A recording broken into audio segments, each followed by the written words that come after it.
What is the creepiest and most unexplainable paranormal experience you've ever had? There's a stretch of road just outside of Hollow Creek, Texas, that locals refuse to travel after dark. It's not because the road is dangerous or isolated. It's because of what's said to happen there once the sun sets. I never believed in ghosts, not until I saw it for myself. It was a late October evening, and I was heading home from a job in a neighboring town. I had taken a shortcut through Hollow Creek to save some time. The moon was high in the sky, casting an eerie glow over the fields, and a thick fog rolled in from the creek, making the road ahead hard to see. I'd heard the stories about this place growing up, but I brushed them off. Ghosts? Spirits? They were just tall tales to scare kids. Or so I thought. As I drove down that lonely stretch of road, the temperature in the truck dropped, and my breath began to fog up the windshield. It didn't make sense. There was no reason for the sudden cold. I cranked up the heat, but it didn't help. That's when I noticed the headlights flickering. First a few short bursts, then they went completely dark, leaving me in pitch blackness on the middle of the road. I pulled over thinking it was just a short circuit or some electrical glitch. As I sat there in the silent dark, I noticed something in the fog just up ahead. A figure, faint at first, like a shadow in the mist. I squinted, trying to make out what it was. A person? Who could be out here at this hour? Then it moved. At first, it looked like a woman, walking slowly down the center of the road, her long, pale dress trailing on the ground behind her.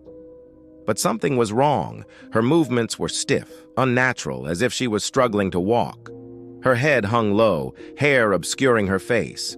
I tried honking the horn, thinking she might be in trouble, but she didn't react.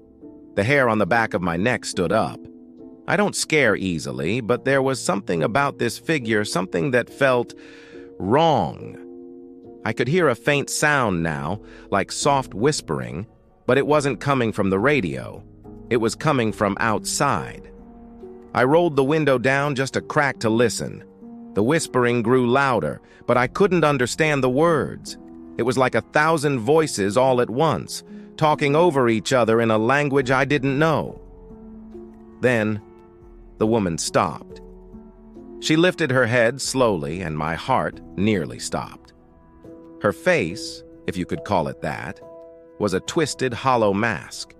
Her eyes were nothing but dark, gaping voids, and her mouth was a jagged black hole, wide open as if in a silent scream.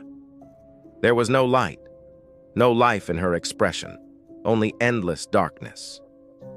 I couldn't move. I was frozen in place, staring at this thing, this ghost that should not exist.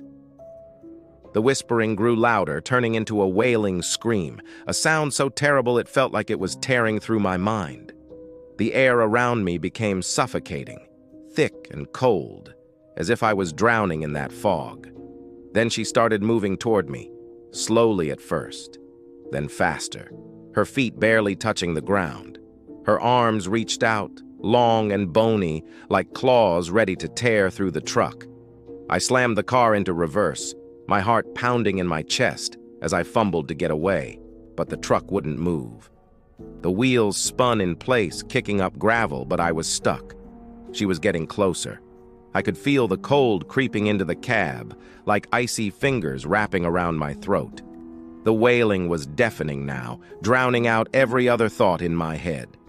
My vision blurred, the fog closing in tighter, the world around me shrinking to nothing but that terrible hollow face. In a blind panic, I grabbed my keys, yanked them out of the ignition, and bolted from the truck. I ran as fast as I could, not caring where I was going, just needing to get away from her. The fog swirled around me, thick as smoke, but I didn't look back. I couldn't. The wailing chased me, growing fainter with each step, until finally, there was silence. I don't know how long I ran or where I ended up, but somehow I found my way to the next town. I flagged down a passing car, breathless and shaking. The driver must have thought I was out of my mind, but when I told him what road I'd come from, he didn't question it. He just nodded and said, "You saw her, didn't you?" That night, I learned the truth about the ghost of Hollow Creek. Years ago, a young woman had died in a terrible accident on that very road. Her car veered off into the creek, drowning her before anyone could save her. Ever since then, people have reported seeing her wandering the road, looking for help. But if you stop, if you get too close, she'll take you with her into the fog. I haven't driven that road since, and I never will. Some things are better left alone, and whatever's haunting Hollow Creek, it's not something you want to meet. And that's the story. Some things out there just can't be explained, but one thing's for sure. Some mysteries are best left unsolved. Have you ever experienced something like this? If you have, I'd love to hear your story in the comments below. Make sure to hit that like button if you enjoyed this video, and don't forget to subscribe for more.